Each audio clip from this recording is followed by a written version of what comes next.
Let's make it a good day. Today on The Jason Show, Golden Globe comeback. The award show returns to TV, full of laughs, memorable speeches, and a few surprise wins. Plus, not done talking. Prince Harry hits late night, sitting down with Stephen Colbert, why he's trying to clear the air about something. And TV movie queen. Producer Ted is sitting down with actress Lacey Chabert to talk about her new Hallmark movie and more. Here we go. Let's make it a good day. We do it our own way. Let's make it a good day. Oh, no matter what they say. Oh, yeah. Hi. I'm going to clap as well. I'm going to clap for us as well. Yes. Fantastic. Happy Wednesday, everybody. Self-applause is good for you. It's good for your self-esteem. Yes, it is. Hi, everybody. Welcome to The Jason Show. I'm Kendall Mark. I'm Pierre Nugent, filling in for Jason. I want to let everybody know right now, everybody be nice to Kendall today. Everybody be nice. Little bit of a tough morning. What happened? Well, you know, we have really icy roadways. We do, I made it yes. to work fine and was busy today, which is whatever. That's normal. I fell out of my vehicle. Like, I didn't even put a foot on the ground, I don't think. Like, I literally I was like, whoop, and I wear rollers in the morning. Okay. And I caught myself, I don't even know how, like, I just barely caught myself. Probably pulled something in a rib cage. I don't know. I feel like my tailbone is busted forever now. That wasn't a Jeff joke, but it was kind of a Jeff joke. And when I got up, not only was the back of my coat just black, my white fluffy mittens were black, and my rollers were like here, there, and over here. And I was like, this is a great way to start the day. The question now is, though, are you okay? Are you okay? Mentally, am I mentally okay? No, okay? I'm clearly not. It did not start my morning off very well, Pierre. Leo doesn't know what rollers are, by the way. Like hair rollers, you know, those like curls, curly hair rollers curls. that Okay. you wear in Yes. your hair, like, you know, you're from the 1950s and you sleep in them to give your hair a nice little like poof. But Is that a workers' comp situation, maybe? Maybe we talked to Mr. Murdoch about that? Do I need to send this in Jeff's HR? like, I don't know. I don't know. We'll find out. Jeff has already given me 2 looks, say, like, don't talk to me right now. I don't know. And we're what's not happening. even like Just 2 you minutes figure into it out. the show. Yeah, it's going to be a great show. The good news is we had a bunch of people sign up. It's very Yes. icy. We totally get that people couldn't come. Yep. But Jeannie made it. Jeannie's here. Big applause for Jeannie, everybody. Jeannie, okay, first off, we got you a mug, right? Security gave you a mug already. Correct. Okay, this is good. Second off, she didn't know Jason wasn't here, so sorry, you get our mugs. Third, you came in from Eden Prairie, which is where we are. Yes. Did you make it in okay? No problem. No problem. Okay? Okay. Slow, stay back. That is good advice from Jeannie that I unfortunately did not follow today. I still made it in, but that is, Did you fall out of your car too? No, I did not fall out of my car, but you know how I drive, so. Did you fall out of your car, Jeannie? I did not. I was Thank walking goodness. like a little penguin. Like a little, you did the penguin shuffle. I love that. All of you in Washington, you guys are used to this. I mean, relatively. This happens to you a couple times. We are used to snowstorms. We're used to blizzards. We're used to driving in a ton of snow. Am I right, Jeannie, where you're like, I'm used to this. This icy stuff? No, thank you. Nope. No, thanks. We No, don't not like for it. me. We don't like it. Nope, I don't like it one bit, but at the same time, too, I can't control it. But you know what I can Sorry, control? I just like moved kind of funny. Well, did you? Oh. Everything's gonna be fine. We're gonna need to get you like need a an ice massage, pack on an aisle ice 3. pack, you know, the whole 9 yards. We'll deal with that after the show, though. You think you Okay. can make it through? Yeah, I'll let you know. Okay. Okay. All right. You know Hey, what time take it a is, though. spoon. Yeah, I was about to say, spoon me.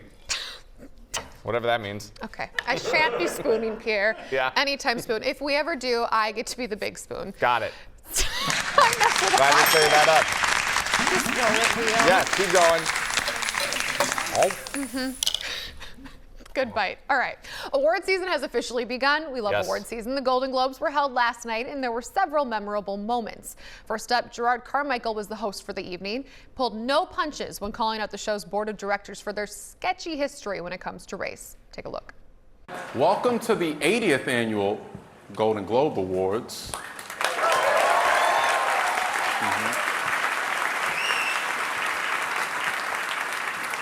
I am your host, Gerard Carmichael.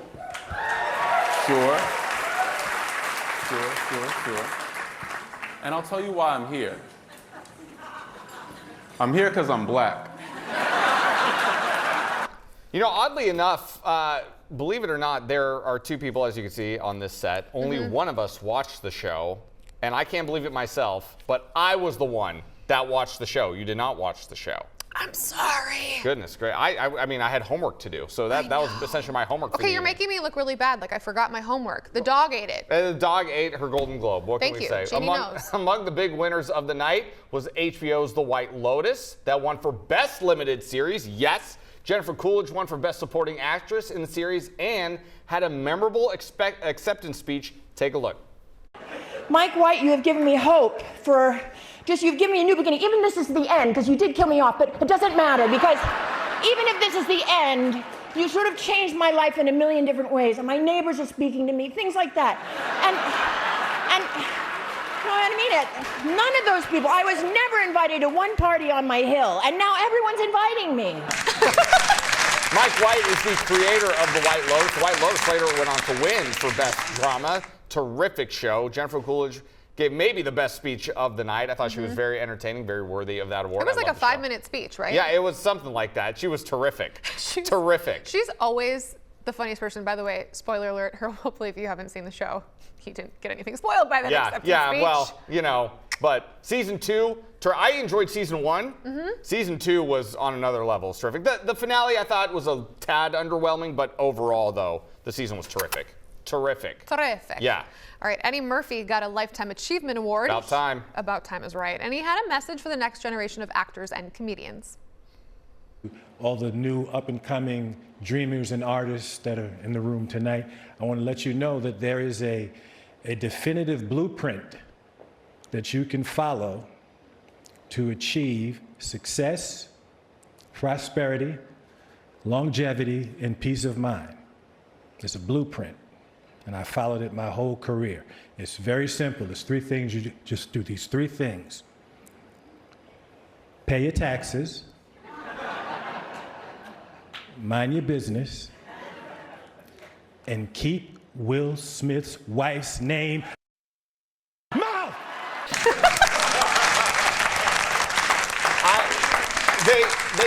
They say the Fountain of Youth is a fictional thing, but I suspect that exists in Eddie Murphy's backyard, because if you would put 2 pictures up of Eddie Murphy when he was 30 and when he was 60, he's over 60 now, I think I want to say, I would not know which one is the difference. Like Dr. Dolittle Eddie and that Eddie are just the same, interchangeable. He looks exactly the same as he did when he was young. I mean, technically he is the same person. I realized what I just said was slightly confusing, but.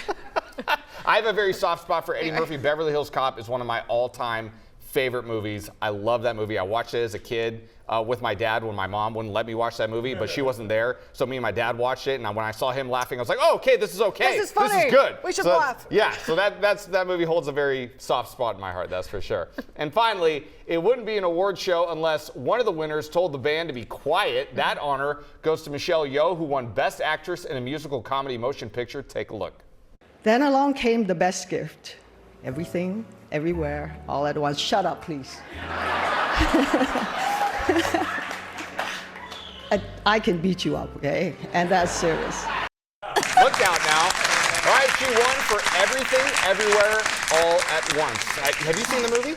I haven't. I love Michelle Yeoh, though. Memoirs of a Geisha is one of my favorite movies of all time, so I'm happy she's finally been recognized. You said the movie is a little confusing. I did see the movie. Yeah, a lot is coming at you at one time, right, Jeff? A lot is, hence the title of the movie, Everything, Everywhere, All at Once. Oh. And by the end of the movie, it's good, but by the end of the movie, I was like, I have no idea what just happened to me over the last couple hours. Did I fall asleep? Did I pass out? I have no idea what kind of trip I just went on, but it was a fun one. It's a cool movie. I would recommend. Pierre, I know we've got more to talk about, but before we move on, I just have to point out one thing.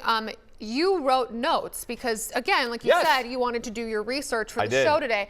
I was privy to reading a couple of them, and I think we haven't gotten to a few of your notes. Yeah, I have my nobody can see this from here, but these are my notes on the Golden Globes that I wrote down. I would like number one first and foremost. Number one, Salma Hayek. I think she's drinking from the same fountain of youth as Eddie Murphy, because Salma Hayek looked fantastic on the That's red not carpet. what he said. He No. said Selma Hayek, Jesus, Mary, and Joseph. I mean, That was what is she not beautiful? She is beautiful. She's beautiful, absolutely. I'm not going to read the next one. I can't read the next one. There's a choice word in it. Yeah, Gerard Carmichael. Did I say that right? Gerard. To be fair, I'd never heard of Gerard Carmichael before. I didn't know who he was. Very dry, calm humor. One of the worst hosts maybe I've ever seen I in really an like award show. him. No, he was terrible. Yeah, She didn't like him either? He was terrible. Boring, Oh. not funny whatsoever. Please bring back Ricky Gervais. Okay, please. his Scientology joke was pretty funny. I did have the TV on mute at that point, I will admit. Jennifer Coolidge, where we talked about, this is the Eddie Murphy we talked about. This is the last one I want to mention. Yep. We didn't see Angela Bassett, who won for Best Supporting Actress. And when Angela Bassett got up and gave her acceptance speech, I'm looking at her, the hair, the dress. Angela Bassett is elegance personified. She is stunning, great. She was terrific in the Black Panther, Wakanda Forever. I thought she really was wonderful last night. Jeannie agrees with you on literally everything you said. See? Right? And you were worried that Jason wasn't here. Right? Look at Pierre. We're good. We're good now. Yeah. Thank you, Jeannie. All right. All good. Perfect. Yeah, we've got much more to come on the Jason Show, everybody. Okay, as we go to break, a reminder that a new episode of Special Forces World's Toughest Test airs tonight on Fox. It's celebrities like you've never seen them before going through military training.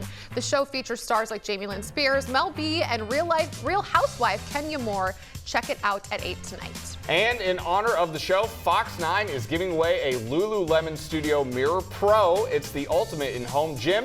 You even get a 1-year subscription that is valued at $2,500. To enter, go to fox9.com/contest. We'll be right back. I mean, Angela Bassett is terrific. She's terrific.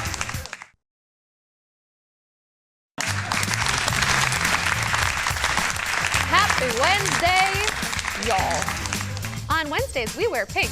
We had breaking news in the sports world that, yes, we know it's the Jason Show, but this is important to Minnesotans. Yeah, sorry, everybody, for my regular job is sports reporting. This is part of it. It is official for those of you watching. Now, the Minnesota Twins have announced that Carlos Correa has signed a 6-year guaranteed contract through the 2028 season. So it is official. That was the rumor yesterday, but it is now official. How much money, Jeff? You want to know? $200 million. Reportedly,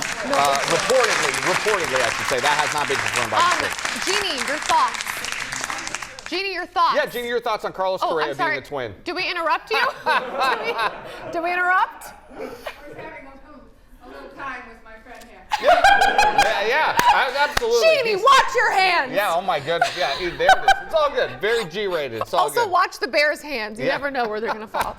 Oh, gosh, this Carlos is great. Correa officially a Twin now. Yes. Jason's you heard it here never first. leaving again now that there's so much sports talk on this. Hey, everybody. Octavia Spencer was on with Kimmel last night. She just got her star on the Hollywood Walk of Fame and was joined by some of our favorite celebs for the ceremony. That is our Late Night Rewind.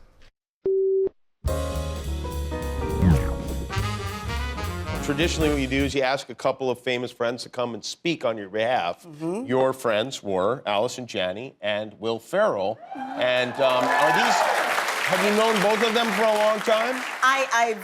Allison Janney was a part of my start kit. I mean, I met her within 6 months of moving here 27 years ago. Wow. So she's family. Where did you meet her?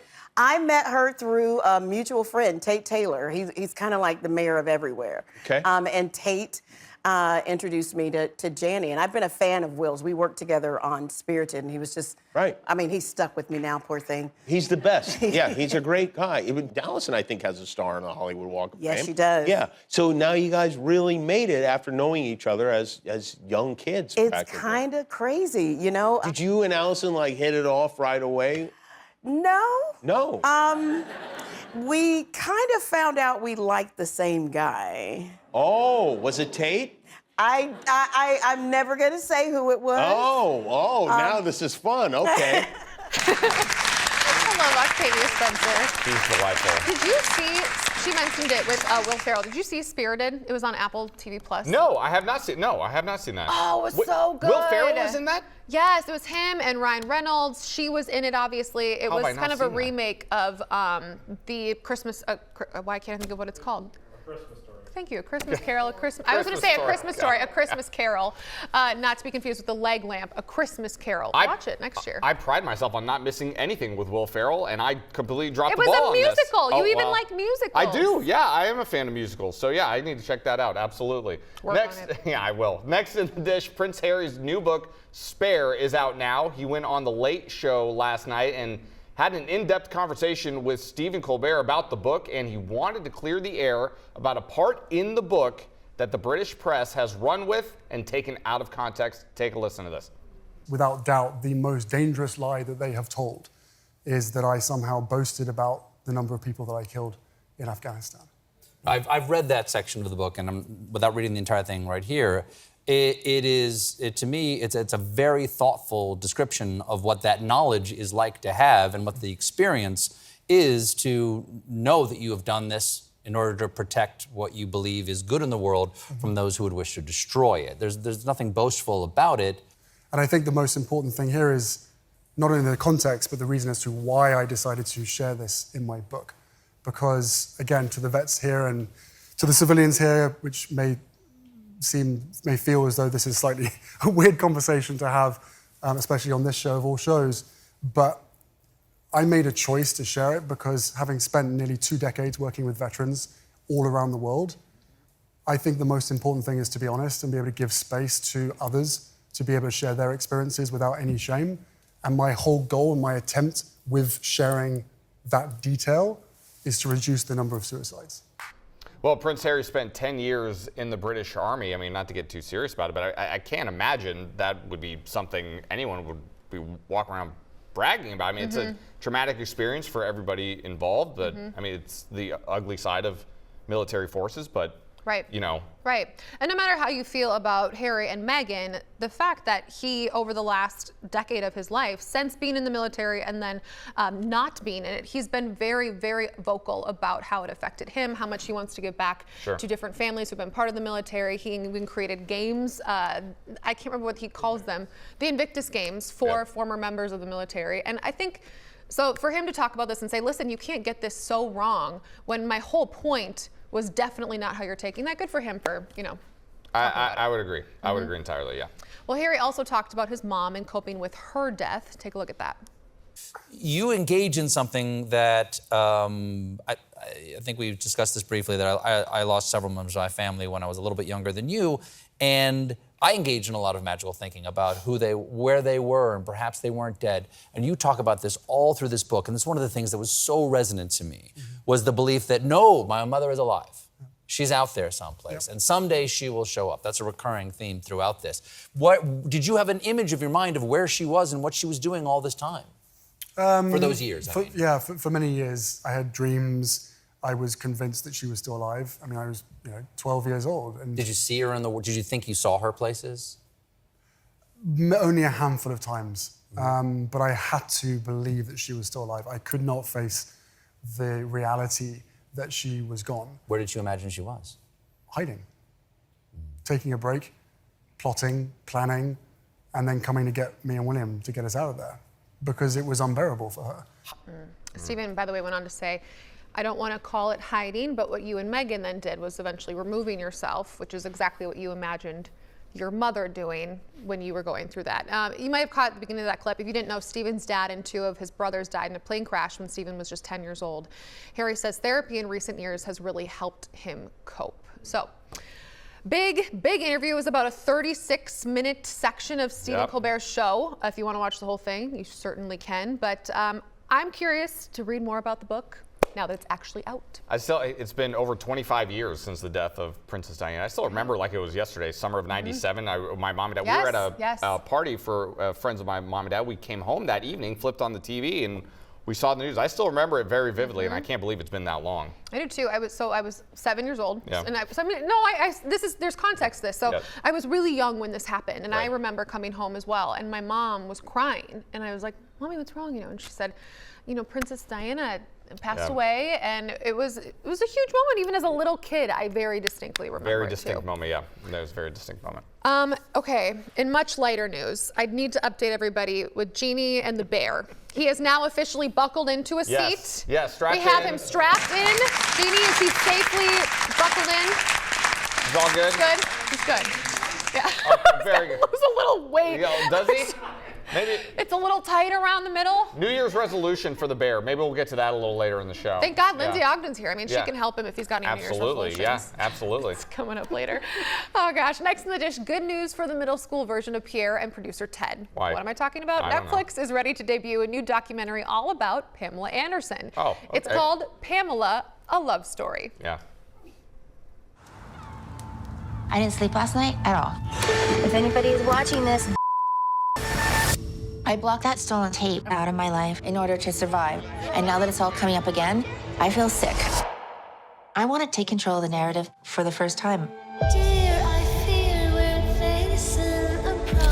I don't think people consider her the owner of her own image. It's Pamela Anderson, public property.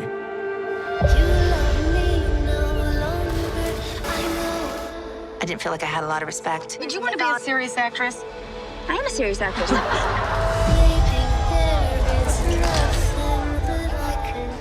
I had to make a career out of the pieces left. But I'm not the damsel in distress. I put myself in crazy situations and survived them. Oh. Sure did. Man.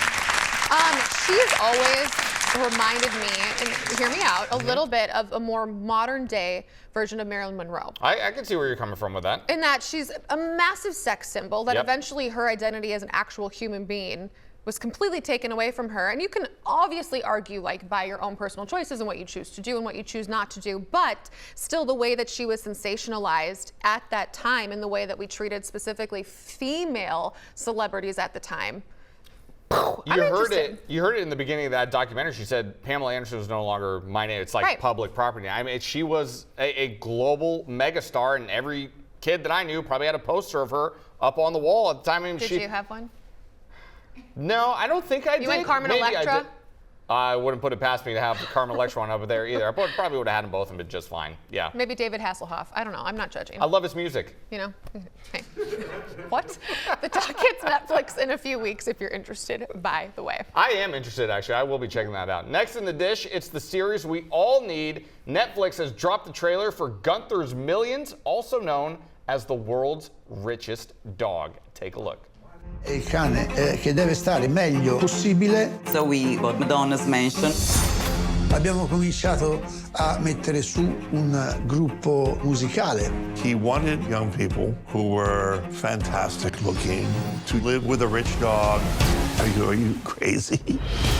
As long as we resided in the mansion with Gunther, we're going to just enjoy the millions. It got a little bit twisted. Their lifestyle had its commandments. We were being watched 24/7. They encouraged them to have sex. We were doing research. Do you feel like that could almost be cult-like? Not at all. Okay, so, wow, that is hilarious. Okay, Gunther's owner was worth $400 million and gave every penny to the dog after she died. What? Gunther's Millions hits Netflix next month. Here I thought we were going to get some silly little, show about a dog living an extravagant life. And by the end of that trailer, this veered so off course, I don't even know what country we're in anymore. Like, what is this? We're in Italy, right? That's a German Shepherd. Not an Italian one. No, not an Italian one. What the heck is that? I don't know. It looks fascinating, though. Does it? I'll let you be the one to watch it and tell me all about it. Okay, at the end of it, and we Yeah. cut it off before then, because you're not going to go watch this trailer. No, You're I'm just going to be watching Pamela Love Story. Didn't you hear? Exactly. Yeah. At the very end, the guy's like, I don't think we should be talking about this. And the director, whoever comes over, he's like, what do you mean? He goes, the dogs are cloned. Whoa. So, wow. like, they're just... Scandal with these dogs. I'm not saying, I'm just saying. $400 million? I know, it's a lot of money. dog? It's a lot of money. A lot of money, a lot of crazy things Yeah, happening. Jeannie, it is a lot of money. You're It's a lot absolutely of money. right. I mean, my goodness, just for a dog? You know, it's a I mean, lot of we love- money. We love our pets, but... Want to know it's a lot of money? This show. It's a Yes. whole, like, $1.75 to produce. Sounds about right. We'll be Sounds right about back. It'll be $1.50 by the time you come back.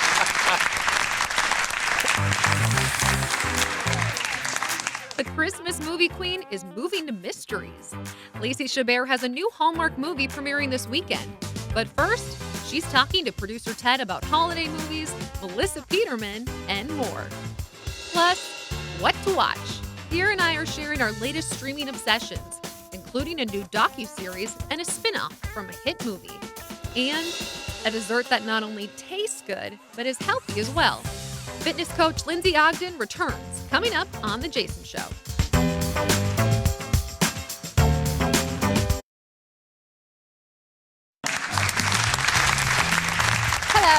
Hello. Welcome back to The Jason Show. Sans Jason Matheson.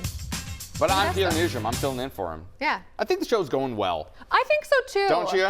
Jeannie's doing well. I have The no bear idea. is strapped in. Yeah, everything's all good over there. We're ready to go. I've got Big my Marge audience. Simpson shoes on. Everything's fine. Everything's good. Okay, you know we're big fans of the Hallmark Christmas movies on this show. Duh. You are.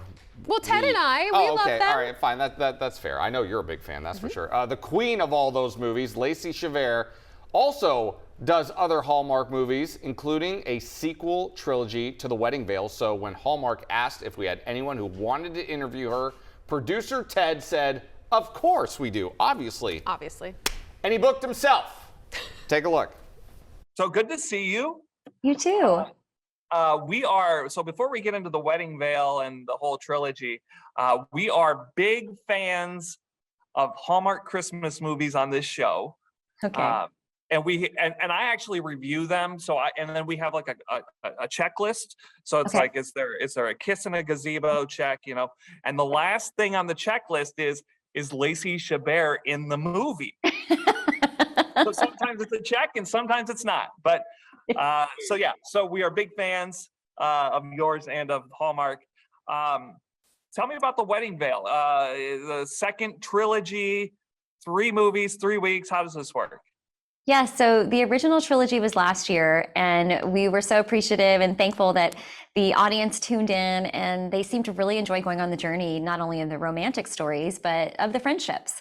And it was such a unique experience and exciting opportunity to have the chance to continue the stories, you know, see where the characters are now that they're married. Are they going to start families? What are they navigating? And so we get to return to Avery and Emma and Tracy. And it was just so much fun to film. The first time around, we were able to go to Bulgaria and Italy, and this time around, we go to Greece in Tracy's movie. And it was just, it's been a blast. How did you, I mean, a first trilogy is one thing, but then like the second trilogy, how did you guys come up with, oh, we could keep this going? I feel like we have ideas for many more if we have the chance. But, you know, in the original films, we find a wedding veil. We decide to buy this beautiful wedding veil at an antique shop because it has this legend attached to it that anyone who is in possession of the veil will find true love. And it turns out to be true. And all 3 friends find love in romantic relationships and end up getting married. And so we had to come up with a way, how do we still involve the veil and intertwine it in all of the stories? And the legend does continue with other people in the films. And it's really beautiful. And it's really exciting. You know, my character, as we saw last week, you know, found out she was having a baby and tried to find the perfect way to tell her husband. And, you know, they're navigating being new parents and their jobs and renovating a house. And then this coming week, we get to see Autumn Reeser's character, Emma, you know, find out where they are in their marriage and dealing with a long distance relationship and all that that brings. And then the following week, we get to follow Alison Sweeney's character on their honeymoon. She and Victor Webster, they go to Greece. And so we all got to go there. So Autumn and I got to go there and work on the movie for about a week. And it feels like the adventure you see on camera is one that is really happening in real life, which is nice. How long does it take to shoot one of these trilogies? Because you guys have the Hallmark Christmas movie timeline. I feel like that's down to a science. What about these? Is it sort of the same timeline? Jason, they are all 15 days, which some people don't realize is a tight schedule. You know, it's not a lot of time to film a 100-page script, you know, typically. And it just speaks to the collaboration of the incredible team. Everyone is so good at their jobs, and, you know, post-production starts and is actually happening while we're filming. Things are already being edited, and I mean, they literally just finished the one in Greece, which will be airing in a couple of weeks. So it's a huge group effort.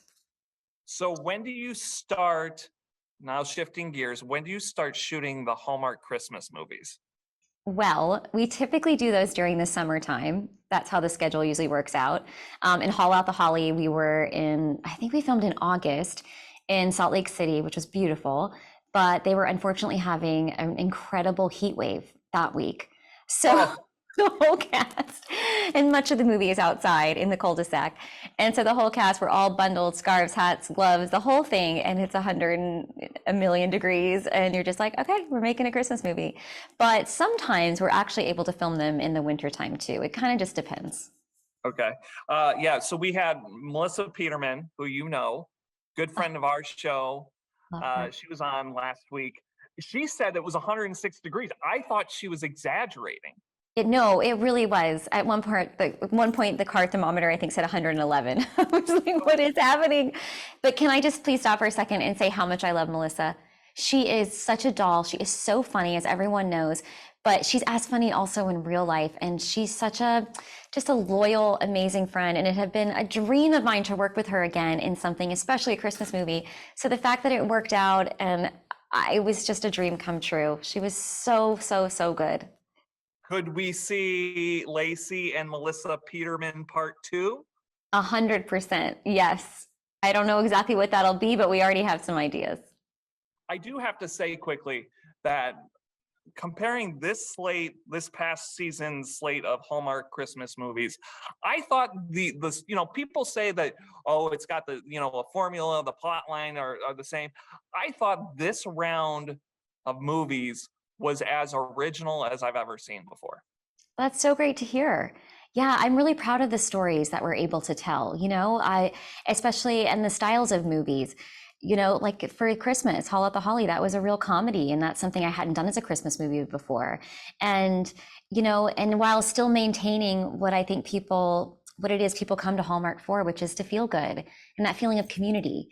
And, that was definitely present in Haul Out the Holly, and still the romantic part. And so and then the mysteries that we're going to be doing, and the trilogy. And so I think the stories are being told a little more outside of the box, but still maintaining what people love most about the network.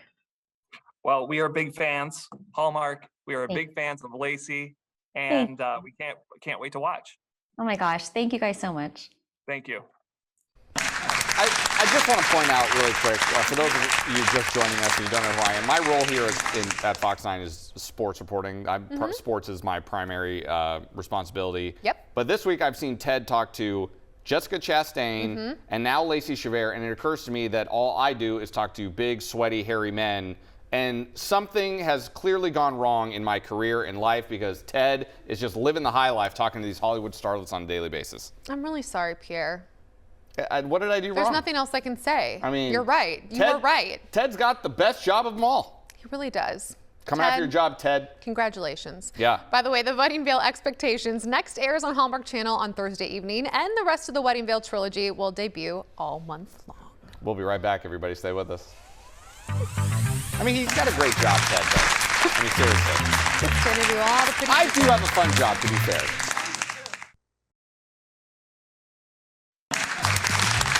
Welcome back, everybody, to the Jason Show. Welcome back.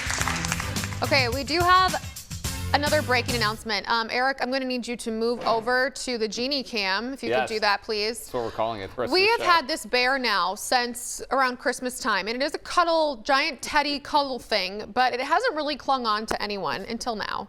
Jeannie, congratulations. There you go. They're officially holding hands in a committed relationship. It's progressed so quickly over the last 40 minutes, Jeannie. I mean, I'm so happy for you and the bear. When's the wedding? Yes, yeah, soon enough. There he is. I love it. There he goes. Very good. All right, well, it's one of the biggest questions we get at the Jason Show. What should I watch? So today, we're helping you figure it out. That's right. Both Pierre and I have been busy watching some new shows. I will go first with a new docuseries on Netflix about Bernie Madoff and that giant scandal of his. People lost everything. What am I going to do? I was in my mid-70s already. To lose your life savings in a house too. It's terrible. One thing every one of them was, which everybody in the industry is, they're greedy. Trust, betrayal, pure evil. 100 years from now, people will remember this story. Yeah, they will. Madoff, the Monster of Wall Street, is a 4-part docuseries revealing how Madoff got away with his multi-billion-dollar Ponzi scheme. Wow. If you don't know a ton about Wall Street, finances, things like that, hedge funds, what a Ponzi scheme is, I will admit I am not one of those people. I just don't really understand that world very well. Same. Good or bad. Same. This documentary, as you can see, they do a lot of reenactments in it, which helps move it along. It does do a pretty good job of explaining things to you. Sometimes it gets a little in the weeds for me, but I thought we've all lived through this. We all remember this happening. Right. It's fascinating seeing it from employees for him, talking to people in the SEC, talking to journalists and reporters, authors who wrote about it. Really, really entertaining piece. All 4 parts of Madoff, the Monsters of Wall Street are available right now on, again, Netflix. Very interesting indeed. All right, I've got 2 shows I want to get to really quick. I'm watching right now. The first is a series that continues the story of one of my favorite movie franchises. We talked about it earlier in the week. National Treasure. Take a look. Where did you get that necklace? It was my dad's. He died when I was a baby.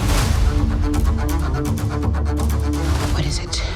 That's the symbol on your necklace. I know. What if I told you everything you know about your dad is a lie? Well, it leads to an important treasure, and searching for it is dangerous. I know it is. This is cooler than any room on any episode of Cribs I've ever seen. Ben Franklin glasses? Oh my God. Oh yeah, National Treasure: Edge of History is on Disney Plus, starring Harvey Keitel and Catherine Zeta-Jones. Listen, we are 5 episodes into this. I gotta say, it's too much of a. They turned it into a tween show. No.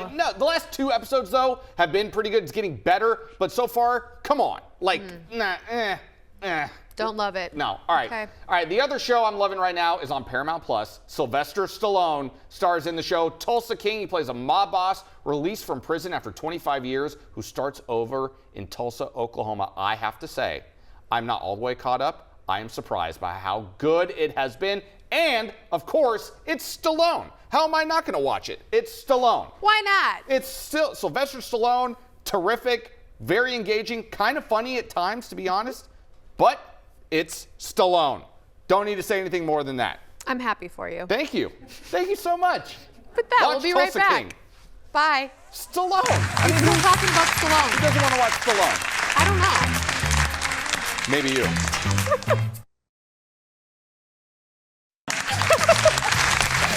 She said it. Yeah. Oh, hey everybody. Welcome back. Okay. Welcome back, everybody. Yeah, sorry. How's your New Year's resolutions going? Mine are clearly not going well since I can't read. It's okay. Yeah. If you're still working on them or if you've already failed, it's never too late to start over. Joining us with some tips to keeping that resolution, fitness and nutrition coach and my personal friend, Lindsay Ogden. Lindsay, welcome back to the show. Thank you, as always.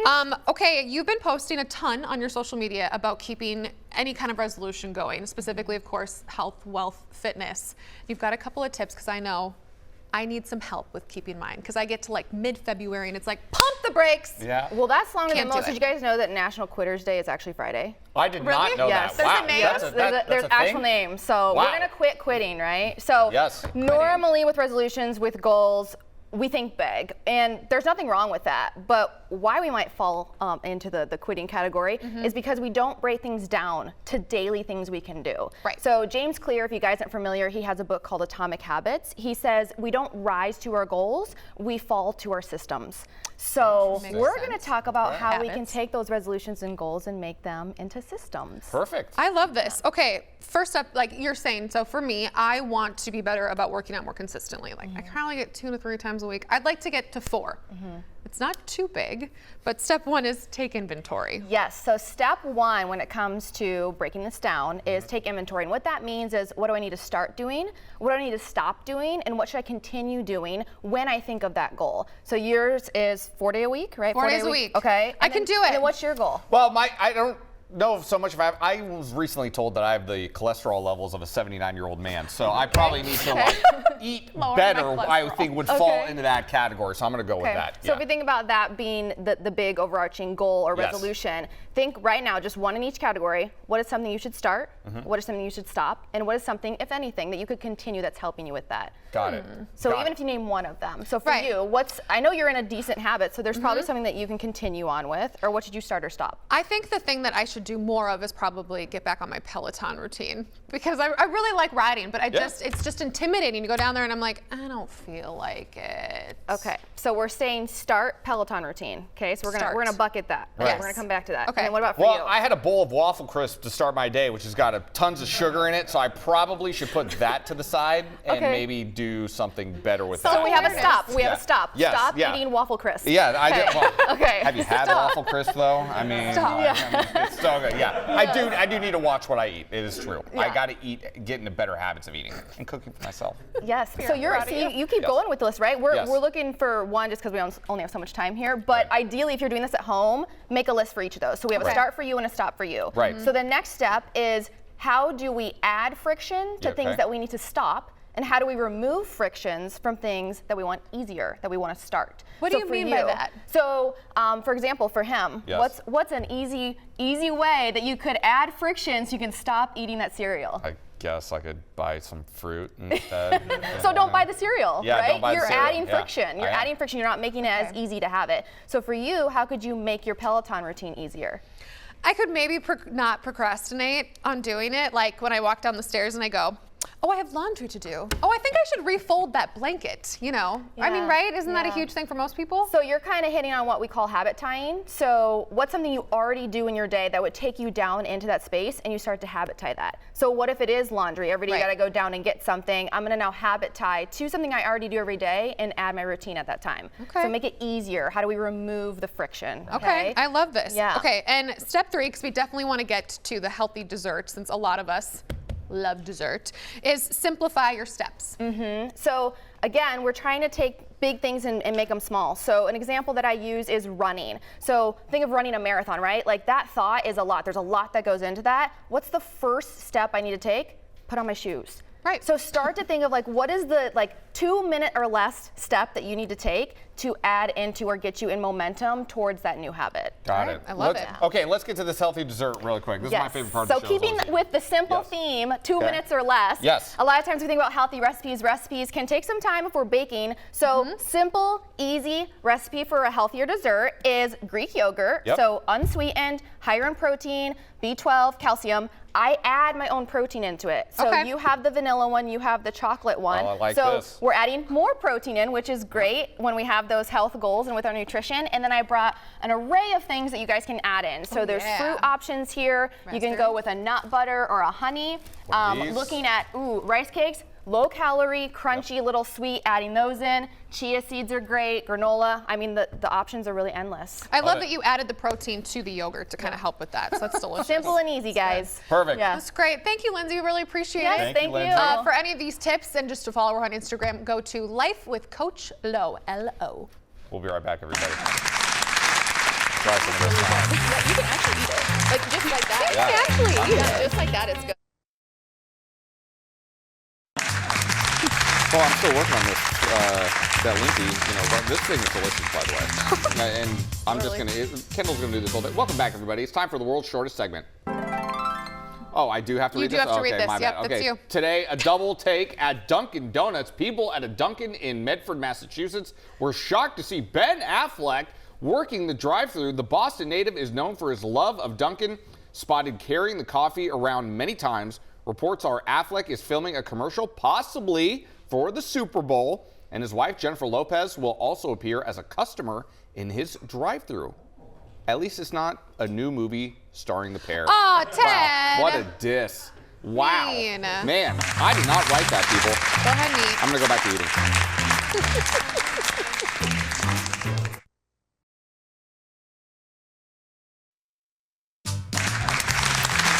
Welcome back to the show, everyone. Pierre. Yes? Oh, I'm happy that you are not chewing currently. I An was, update on that? I was scolded the last time I ate on this show. You But, really like it, though. Oh, it's delicious. No, It's really good. I mean, It's going to be hard for me to give up my waffle crisp in the morning, but you know, this could do. I think this will do. Lindsay, by the way, has all of her recipes, lifewithcoach_low on her Instagram too. Before we go today, Jason always says this, he loves a guest who comes to play. Yes. And today I will say I can speak for all of us when I say we love our audience who came to play today. Absolutely, Jeannie, you have been a treasure. Thank you. You made the show so fun today. So great having you. I'm glad you made it safely. We really, really appreciate it. You've been such a fun. I'm going to call you a guest. You're a fun guest today. Absolutely. Okay, Pierre. Yes. Dad jokes with Pierre. Here we go. Well, Kendall's He's been really wanting to talk about it. No, so. I didn't really want to talk about it. I was just trying to uplift Kendall's spirits. You know, she had a little bit of a tough morning. But, you know, hey, Kendall, what did the blanket say to the bed? Get covered? She almost got it. I got you covered. Oh, man! It was almost as good as Wednesday than Thursday as of yesterday. I'll come up with a better one tomorrow. By the way, the Cooking Mom is back tomorrow. Plus, we're talking with Deborah Jo Rupp from That 70s Show. Can't wait for that.